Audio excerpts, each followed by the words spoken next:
مساء الخير عليكم. النهارده هنكلمكم على شارع موجود داخل أسوار القاهرة الفاطمية، بالتحديد في الجزء الجنوب الغربي منه، شارع أمير الجيوش، نسبة لأمير الجيوش بدر الدين الجمالي.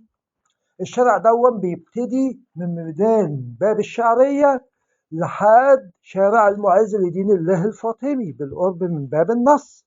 الشارع دون كان بيسكنه علية القوم والأمراء والوجهاء والفقهاء والقادة العسكريين. وعلى سبيل المثال من اللي سكنوا ولاد الخليفة العاضد، ده كان آخر خليفة فاطمي، وسكنوا فيه لما صلاح الدين الأيوبي سجنهم فيه.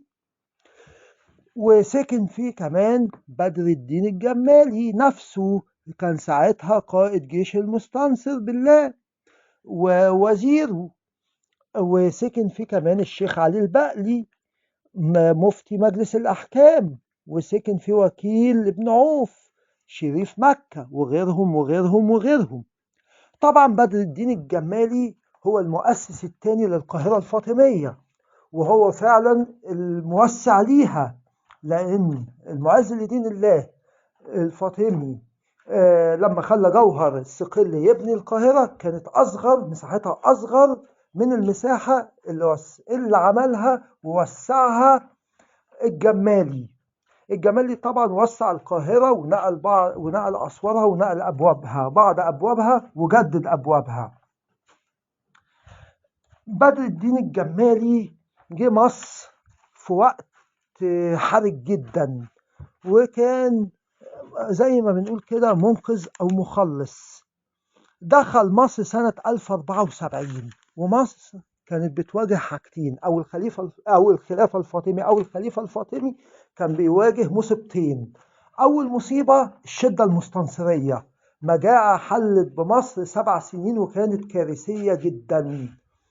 والحاجة التانية كان الخليفة المستنصر بالله كان ضعيف، ولدرجة إن هو يعني وزراءه وأمراءه كانوا بيتجرأوا عليه. ده مش بس كده، ده كمان العسكر من الجيش، العسكر كان في خلاف بينهم، العسكر السودانية وعسكر البربر وعسكر الترك.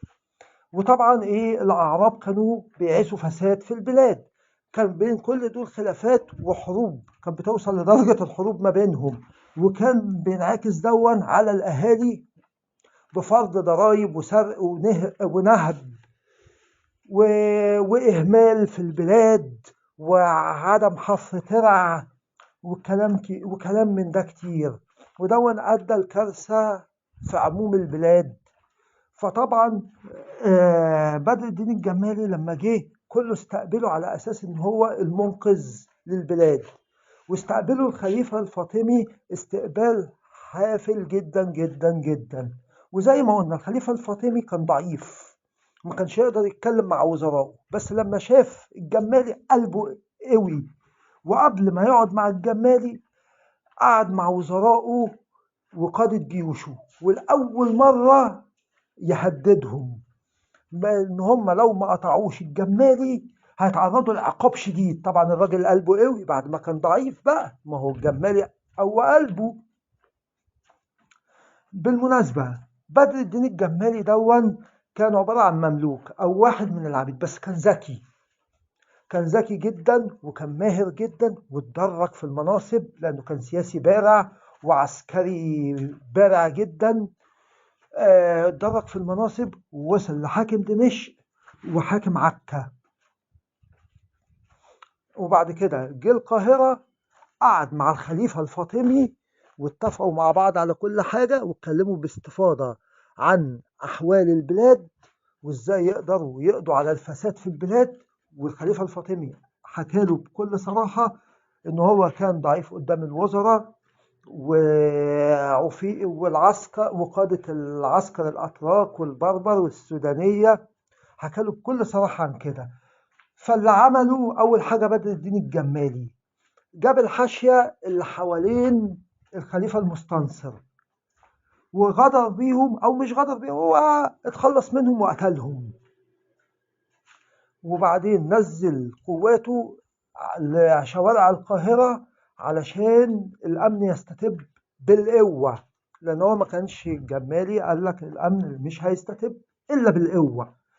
بعد ما الأمن استتب في القاهرة خلاص زحف على الدلتا، وبالقوة برضه وبالقوة الشديدة أعاد الأمن للدلتا، وبعد كده دخل على الصعيد أعاد الأمن بالقوة، قضى على تمردات السودانية والبربر والأتراك، وقضى على تمردات الأعراب، قبائل الأعراب المتمردة، لدرجة إن كان اللي بيعارضوا أو بيظهر رفع السلاح على الدولة كان بيقتله بلا رحمة، ما بيفكرش، ما بيطلبش منه الاستسلام. وخلى الجنود مش بس كده، خلى الجنود تحفر الترع وتزرع الأراضي، وبكده نجح في حاجتين: القضاء على الانقسام في البلاد، والقضاء على المجاعة، لأن هو خلى الجنود تحفر الترع وتزرع الأراضي، وابتدت مصر تقوم تاني، ابتدت الزراعة ترجع تاني، وابتدت النيل يجري تاني جوه الأراضي، وابتدت كمان حركات البناء ترجع تشتغل تاني جوه القاهرة بعد ما الأمن اتفرض، وابتدت بقى البنى، وابتدت التجارة ترجع تاني.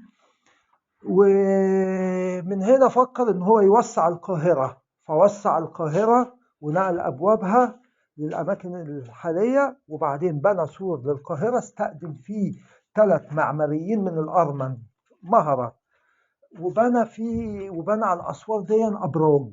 الأبراج دي فيها غرف لرمي السهام، وأماكن لرمي الطوب والقذيفات على الأعداء اللي هيهاجموا، وكتب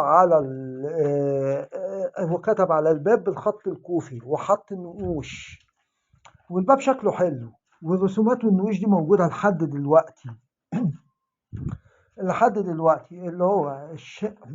اللي هو موجودة، وشكلها جميل جدا على فكرة. شارع أمير الجيوش جنبيه حارة بربوان، وجنبيه الخرنفش، منطقتين مهمين جدا جدا جدا، وأسامي لها تاريخ. هنتكلم دلوقتي عن بعض المعالم اللي في الشارع، سواء كانت موجودة أو لسه موجودة. من أشهر المعالم اللي موجودة في الشارع دون حمام الملاطيلي، دون حمام قديم موجود من زمان، وحمام شعبي. وكمان في الشارع دون جنب حمام الملاطيلي في جامع الغمري، مسجد الغمري، مسجد اللي بناه الشيخ محمد الغمري، ومات قبل ما يكمله، وابنه اللي كمله. كان سنة 899 هجرية.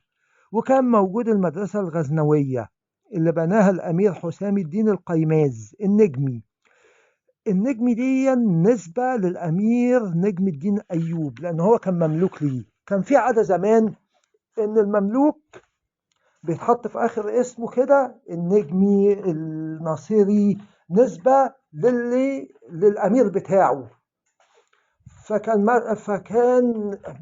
يعني دي كان تقليد ماشي عند المماليك زمان. غير بقى المدرسة الغزنوية، كان في مدرسة كمان اسمها المدرسة اليازكوجية، نسبة للأمير سيف الدين يزكوج الأسدي، كان مملوك لأسد الدين بن شرقاوة. ده كان أيام السلطان صلاح الدين الأيوبي، أيام الدولة الأيوبية. وبكده تكون خلصت حكاية شارع أمير الجيوش. أتمنى